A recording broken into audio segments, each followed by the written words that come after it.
সাগরদিঘি বিধানসভার অন্তর্গত চন্দনবাটি গ্রামে শিব মন্দির সংলগ্ন হাইমাস্ট লাইটটি দীর্ঘদিন ধরে বিকল অবস্থায় থাকায় সন্ধ্যের পর এলাকায় অন্ধকার ও নিরাপত্তা জনিত সমস্যা তৈরি হচ্ছিল। বিশেষ করে সামনে পবিত্র মহাশিবরাত্রি উৎসবকে কেন্দ্র করে বিপুল সংখ্যক ভক্ত সমাগমের সম্ভাবনা থাকায় বিষয়টি আরও গুরুত্ব পায়। এই পরিস্থিতিতে দ্রুত উদ্যোগ নিয়ে সমস্যার সমাধানে এগিয়ে আসেন সাগরদিঘির বিধায়ক বাইরন বিশ্বাস। ভক্তদের নিরাপত্তা, চলাচলের সুবিধা এবং মানুষের ধর্মীয় অনুভূতির প্রতি সম্মান জানিয়ে বিধায়কের তৎপরতায় অল্প সময়ের মধ্যেই হাইমাস্ট লাইটটি মেরামত করা হয়। এর ফলে শিব মন্দির সংলগ্ন এলাকা আবারও আলোকিত হয়ে ওঠে, যা উৎসব উপলক্ষে আগত ভক্তবৃন্দের কাছে স্বস্তির বার্তা নিয়ে আসে। এলাকাবাসীর মতে দীর্ঘদিনের সমস্যার এমন দ্রুত সমাধান প্রশাসনিক দায়িত্ববোধের পাশাপাশি মানুষের প্রতি জনপ্রতিনিধির আন্তরিকতারও পরিচয় দেয়। শুধু আলো মেরামত নয়, পবিত্র মহাশিবরাত্রি উপলক্ষে বিধায়কের পক্ষ থেকে আগত ভক্তদের জন্য জল ও মিষ্টির বিশেষ আয়োজন করা হয়। এই মানবিক উদ্যোগ উৎসবের আবহকে আরও আনন্দময় করে তোলে এবং উপস্থিত সকলের হৃদয় স্পর্শ করে।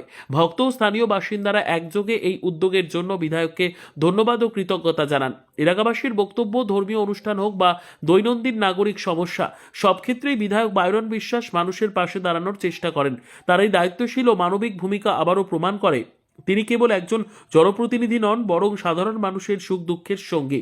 পবিত্র মহাশিবরাত্রির এই শুভ লগ্নে চন্দনবাটি শিব মন্দির প্রাঙ্গণ যেমন আলোর ঝলমলে রূপে উদ্ভাসিত হয়েছে, তেমনি এই উদ্যোগ আলোকিত করেছে সম্প্রীতি, নিরাপত্তা ও উন্নয়নের পথ। আপনাদের এখানে সমস্যাটা কি হয়েছিল? সমস্যা বিশেষ করে আমাদের লাইটের ছিল, যে হাইমাক্স লাইটটা আমাদের বিগত দিনে মাননীয় সুব্রত সাহা মহাশয় দিয়েছিলেন। তারপরে 8 থেকে 9 মাস আমাদের লাইটটা বন্ধ হয়ে যায়, ক্রমে খারাপ হয়ে যায়। পরবর্তীতে আমরা এমএলএ সাহেবের অফিসে যাই এবং দরখাস্তও দিই, ওনাকে বলেছিলাম। যাই হোক, পরবর্তীতে উনি আমাদেরকে আজকে বিগত 3-4 দিন আগে বলেছিলেন যে ঠিক আছে, আপনাদের লাইটের ব্যবস্থা করা হবে। এবং আমার বন্ধু কমিটির মানে অন্যতম ব্যক্তি উনিও রিকোয়েস্ট করেছিলেন, হ্যাঁ ক্যাশিয়ার সাহেব, যার ফলে আমরা এই লাইটটা আমাদের মানে হতে চলেছে। আজকে অবশ্য মনে হচ্ছে আজকে স্টার্ট হয়ে যাবে। আমাদের আগামীকাল থেকেই বাবা শিব চতুর্দশী আরম্ভ হবে এবং আমরা লাইটটা পেয়ে খুব মানে জনগণের বা ভক্তবৃন্দের খুব উপকার হবে, তারা উপকৃত হবে বলে আমরা ওনাদেরকে কৃতজ্ঞতা জ্ঞাপন করছি। আপনার নাম? আমার নাম দেবাশিস দাস। কমিটির কোন দায়িত্বে আছেন? আমি কমিটির সেক্রেটারি পোস্টে আছি। আমাদের প্রচণ্ড অসুবিধায় পড়েছিলাম, কারণ যে আলাবাগের কোনো যাত্রী এসে রাত্রিবেলা যেতে আসতো শিব মন্দির দেখতে, তা অন্ধকারে রাস্তায় যাতায়াতের অসুবিধা হতো এবং এখানে গোটাটা পুরোটাই অন্ধকার ভাব হয়ে থাকতো। এই সামান্য আলোতে আমাদের আলোকিত হতো না। এই যে বিধায়ক সাহেব আপনাদেরকে এই লাইটটা ঠিক করে দিল, তো কি বলবেন বিধায়ক সাহেবকে? বিধায়ক সাহেবকে ধন্যবাদ যে উনি আমাদের এই লাইটটা সম্পূর্ণ শিবরাত্রির আগের দিন মেরামত করে দিয়ে আমাদের উপকার করেছে। আপনার নাম? আমার নাম বিদ্যুৎ কুমার দাস। এলাকাবাসী হিসেবে কতটা অসুবিধায় ছিলেন? এলাকাবাসী হিসাবে প্রচণ্ড আমরা অসুবিধায় ছিলাম। এই মাঠে আমাদের একটা বিশাল বড় মাঠে খেলাধুলাও হয়, ইয়ং ছেলেরা সবাই খেলাধুলাও করে এবং এখানে আজকে যে শিব মন্দিরটা কালকে পুজো আছে, সেই পুজোর জন্য এখানকার মানুষ সবাই আবেদন করেছিল লোকাল নেতৃত্ব হিসেবে আমাদেরকে, এবং বিধায়ক সাহেবকে আমরা জানিয়েছিলাম। বিধায়ক সাহেব তড়িঘড়ি লাইটটা রিপেয়ারিং করে দিলেন নিজের তহবিল থেকে। আজকে আমরা অত্যন্ত খুশি এবং আনন্দিত। এতে সাধারণ মানুষ কতটা খুশি হচ্ছে? সাধারণ মানুষ এতটা খুশি বলে বোঝাতে পারবো না, খুবই খুশি।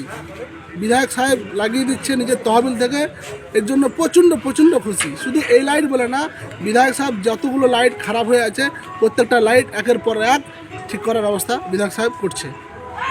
সবগুলো লাইট কি নিজস্ব ব্যক্তিগত তহবিল থেকে করছে? ব্যক্তিগত তহবিল থেকে করছে। আপনার নাম? আমার নাম ইমাম শেখ, আমি বহাল অঞ্চলের যুব প্রেসিডেন্ট।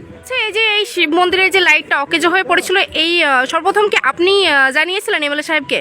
আমরা এমএলএ সাহেবকে কল করেছিলাম। এমএলএ সাহেবকে কল করার পরে আমরা এমএলএ সাহেবের লোককে কল করেছিলাম, তারা এই জিনিসটা আমাদের সুসম্পন্নভাবে করে দিল। ঠিক কতটা উপকৃত হলেন? খুব উপকৃত হয়েছিল এই মেলার আগে।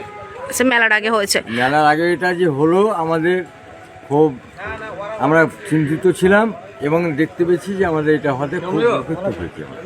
আচ্ছা, আপনি এই মন্দিরে কি কাজ করেন? আমি এই মন্দিরে 10 বছর বয়স থেকে এখানে আমি থাকি, ও, দেখাশোনা করেন। দেখাশোনা করি এবং সব কিছু দেখভাল করি।